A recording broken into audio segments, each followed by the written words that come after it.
আসসালামু আলাইকুম ফ্রেন্ডস। আজকে আপনাদেরকে দেখাবো বেগুন ভাজির রেসিপি। চলুন শুরু করা যাক। প্রথমে একটা বেগুন নিয়েছি আমরা বড় সাইজের। এটাকে আমরা একটু পুরু করে চাকা করে নিব ভালো করে। দেখুন আমি বেগুনের পিচের সাইজগুলো কিরকম করছি। বেশি পাতলা পিচ করলে এটা পুড়ে যাবে, আর একটু মোটা করে পিচগুলো করলে ভেতরটা জুসি থাকবে এবং বাইরেরটা ক্রিস্পি হবে। এর স্কিনটা অনেক ক্রিস্পি হয়। আপনারা যদি গরম ভাতের সাথে এটা খান তাহলে বুঝতে পারবেন এর টেস্টটা। ম্যারিনেশনে চলে আসলাম আমরা। প্রথমে হাফ চা চামচ লবণ দিয়ে দিচ্ছি, এরপর দিয়ে দিব হাফ চা চামচ হলুদ, হাফ চা চামচের কম 1/4 চা চামচ দিলে হবে। আমি এখানে 1/4 চা চামচ ইউজ করেছি।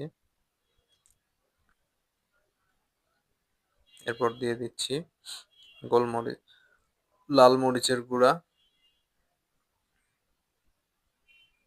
এটা হাফ চামচ থেকে একটু কম ইউজ করেছি। আপনারা ঝাল এবং লবণটা আপনাদের টেস্ট অনুযায়ী দিবেন। এই সিম্পল এই তিনটা ইনগ্রেডিয়েন্টস দিবেন।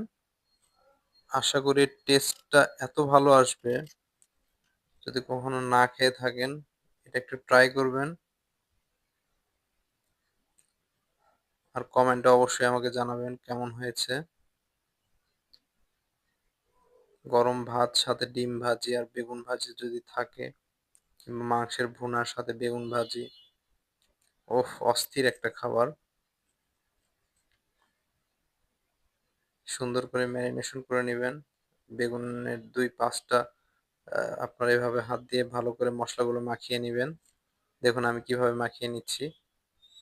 যে পার্টে মশলা পড়েছে ওই পার্টটা অন্য বেগুন ভাজির যে পার্টে মশলা নেই সে পার্টটার সাথে মিশিয়ে দিলেই ওই পাশটায় মশলা লেগে যাবে।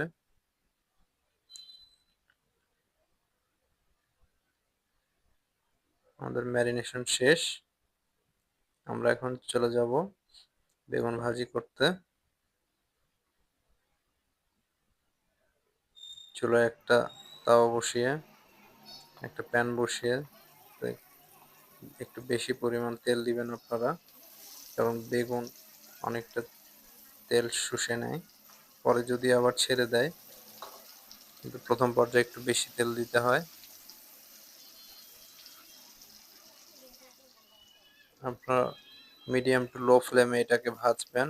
বেশি হাই হিটে ভাজতে যাবেন না, তাহলে দেখবেন পুড়ে কালো হয়ে গেছে বাইরের পার্টটা, তখন টেস্টটা নষ্ট হয়ে যাবে। দেখুন আমি হালকা করে ভেজে নেওয়ার পরে উল্টিয়ে দিচ্ছি আরেক পাশ। বোথ সাইড আপনারা 2 বার করে উল্টিয়ে দিবেন, মোট 4 বার উল্টিয়ে দিবেন বেগুন ভাজিগুলো, এবং লাল করে ভেজে নেবেন। খেয়াল রাখবেন যেন পুড়ে না যায়। আর আপনারা বেগুনের যে বুদবুদ বেরোচ্ছে সেটা থেকে বুঝতে পারবেন যে এর ভিতরের ময়েশ্চারটা কতখানি রয়েছে। এক পাশ কিছুক্ষণ রাখার পরেই দেখবেন এর বুদবুদটা কমে গেছে, তখনই ঠিক উল্টে দিবেন। দেখবেন আবার অপর পাশ থেকে বুদবুদ বেরোচ্ছে, তার মানে ময়েশ্চারটা রয়ে গিয়েছিল, এই জন্য উল্টে দেওয়ার সাথে সাথে বুদবুদগুলো অনেক বেশি উঠতে থাকে।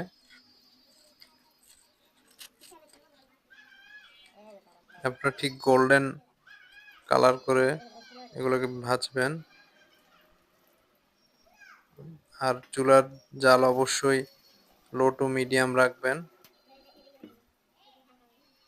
দেখুন আমার বেগুন ভাজিগুলো কালার খুব তাড়াতাড়ি চেঞ্জ হয়ে যাচ্ছে, এজন্য আমি জালটা বন্ধ করে দিয়েছি। এখন এই তেলের হিটে আমার বেগুন ভাজিগুলো হয়ে যাবে। হয়ে গিয়েছে অলরেডি আমার বেগুন ভাজি। এখন এগুলোকে উঠিয়ে নিচ্ছি। এখন এগুলোকে পরিবেশনের পালা।